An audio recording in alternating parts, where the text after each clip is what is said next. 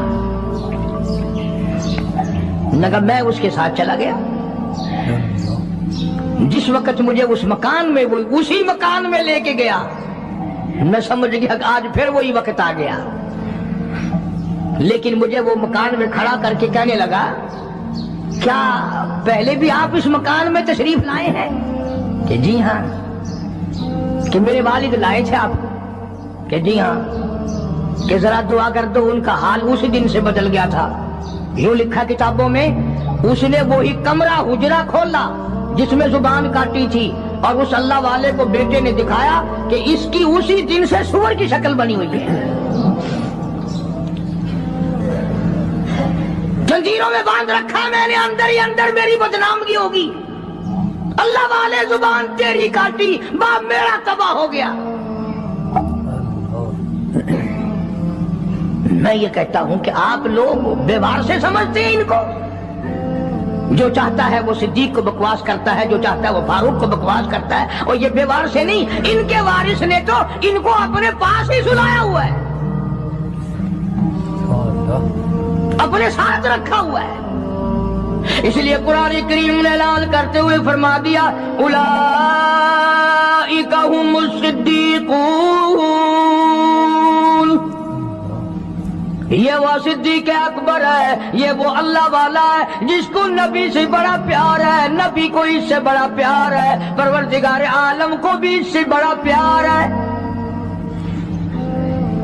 اس نے اپنا سب کچھ میرے محبوب کی ذات گرامی پہ قربان کر دیا۔ عزت کو عزت نہ سمجھا، سرداری کو سرداری نہ سمجھا، تمام کا تمام اپنا کردار کیا، اعمال کیا، اقوال کیا، افعال کیا، مال کیا، اولاد کیا، تمام کا تمام آقا کی ذات پہ قربان کر دیا۔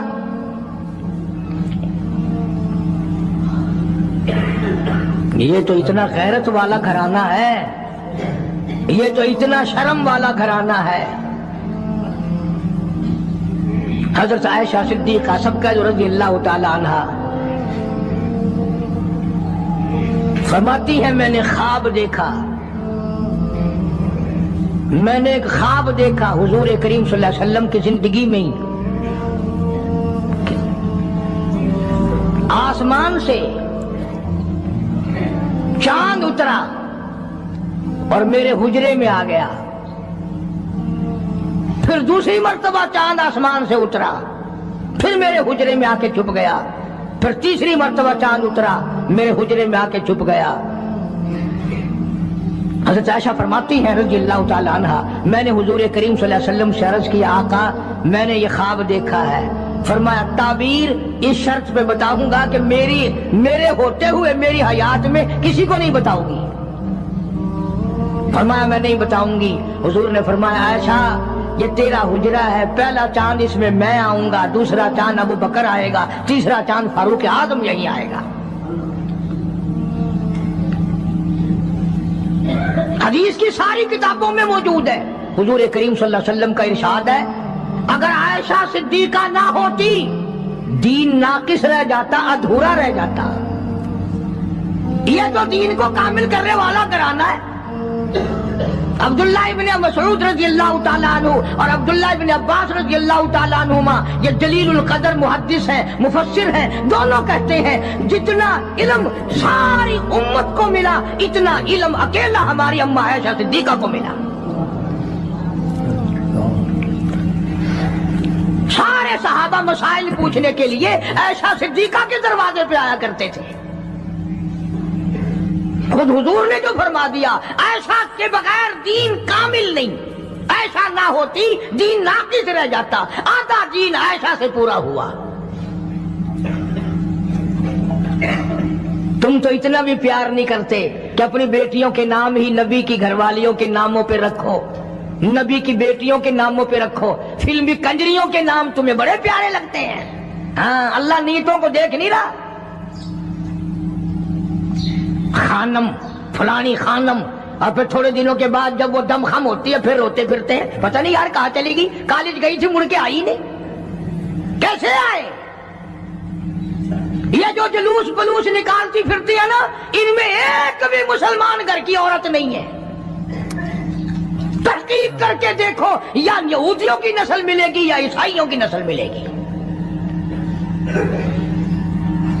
مسلمان عورت ہو یا مرد ہو، وہ یہ تھوڑی کہہ سکتے کہ ہم نہیں اسلام کو مانتے، ہم نہیں ایمان کو مانتے، ہم نہیں قرآن کو مانتے۔ اور تم نے مانا کب تھا؟ تم تو وہ بے ایمان ہو جنہوں نے انگریز کے گھوڑوں کی لیج چاٹ چاٹ کر مسلمانوں سے غداری کی اور انگریزوں کے ساتھ وفاداری کی۔ یہ جو تمہیں بڑے بڑے نظر آتے ہیں نا، بنگلے کے جاگیر کوٹھیاں، یہ سارے مسلمان اور قرآن کے غدار ہیں۔ صحابہ اکرام کی زندگی دیکھو کہ جو تنخواہ معمولی سی لی، اتنی لی کہ جس میں میٹھا دلیا بھی نہ پک سکے، وہ بھی واپس بیت المال میں داخل کر کے دنیا سے رخصت ہوئے ہیں۔ یہ تو ایسے تقوی کے مالک تھے صحابہ اکرام، تو سیدنا فاروق اعظم سب کا رضی اللہ تعالیٰ عنہ۔ یہ پوتا پاس کھڑا ہے، حضرت عمر کا پوتا، آواز جو دی پوتے کو تو ایسا بولا جیسے بچے کے منہ میں کوئی چیز ہو۔ دادا نے پوچھا بیٹا منہ میں کیا ہے؟ آخر دادا پیسہ۔ نے کہا پیسہ کہاں سے لے آیا؟ کہ ابو موسیٰ عشری نے دیا، رضی اللہ تعالیٰ عنہ صحابی ہے، بیت المال کا محافظ خزانچی سمجھو، کیا ابو موسیٰ نے دیا؟ دیکھی نکال کر 54 تھی۔ اب بتاؤ کیا غضب ہو گیا اس میں، کیا طوفان ٹوٹ گیا تھا، کیا آسمان ٹوٹ گیا تھا؟ اگر تنخواہ خزانے کے محافظ نے، خزانے والے نے امیر المومنین کے پوتے کے ہاتھ پہ 54 رکھ دی تو کیا ہو گیا؟ فاروق اعظم نے ابو موسیٰ عشری کو طلب کیا ہے، بلایا ہے، فرمایا یہ 4 آنے کہاں سے لایا تھا؟ یہ 4 آنے کہاں سے لایا تھا؟ انہوں نے کہا جی خزانے کی کوٹھڑی میں جھاڑو دی تھی، کوڑا کباڑ مٹی جو باہر نکالی اس میں سے یہ درہم 54 نکل آئی۔ بچہ میرے پاس کھڑا تھا، میں نے ہاتھ پہ رکھ دیا کہ کوئی شے کھا لے گا، کوئی چیز لے کے کھا لے گا، بچہ ہے۔ تیرے ورگا ہوں نا تو چاچ مارے، اچھا میرے بال کو 54 دے ہونی آئی، بیا خزانہ سارا تیرے پیو دے۔ فاروق فرماتے درہ اٹھا کے لاؤ۔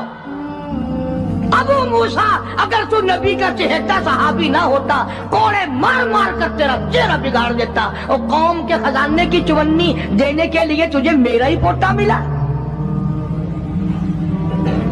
سرکاری خزانے کی 54 دینے کے لیے تجھے میرا ہی پوتا ملا، کیوں تو نے ایسا کیا ہے؟ آج جن پر تم دفتروں میں بیٹھ کر کرسیوں پہ یوں چوڑے ہو کر باتیں کرتے ہیں، صحابہ کے زمانے میں یوں ہوا، صحابہ کے زمانے میں یوں ہوا، اور یہ تو وہ لوگ تھے جن کے بارے میں خدا کہتا ہے رضی اللہ عنہم ورضوا عنہ، یہ میرے ہیں میں ان کا ہوں، تم اپنا فکر کرو۔ اللہ پاک کی کروڑا رحمتیں نازل ہوں صدیق اکبر کے مزار پہ، فاروق اعظم کے مزار پہ، اور سارے صحابہ کے مزارات پر۔ یہ بڑے اونچی شان اور اونچی عظمتوں والے لوگ تھے۔ یہ تو یہ رہے، ان کے غلاموں نے کمال کر دیا، ان کے ماننے والوں نے حد کر دی۔ مولانا جعفر تھنیسری رحمت اللہ علیہ لکھتے ہیں جو انگریز کے مقابلے میں لڑے کہ میرا مکان بھی انگریزوں نے چھین لیا، میرے چھوٹے چھوٹے بچوں کو گلے سے پکڑ کر باہر پھینک دیا، میری زمین کرک کر لی، اور میرے پیروں میں 20 شیر لوہا ڈال دیا، اور امبالے سے لے کر لاہور تک گھوڑوں کو مارنے والی چابک مار مار کے لاہور لایا گیا۔ اس کے بعد فرماتے ہیں کہ ہمیں حکم ملا کہ جعفر تھنیسری کو پھانسی دی جائے گی۔ فرماتے ہیں جس دن وہ وقت آیا، میں نے رات کو اپنے پلاٹ میں علاقے میں جیل خانے میں جو درخت پتے کھڑے تھے، میں نے رات کو پتے چبا کر روزے کی نیت کر لی، کل مجھے پھانسی آئے گی، میں اپنے اللہ کی حضور میں روزہ دار ہو کے جانا چاہتا ہوں۔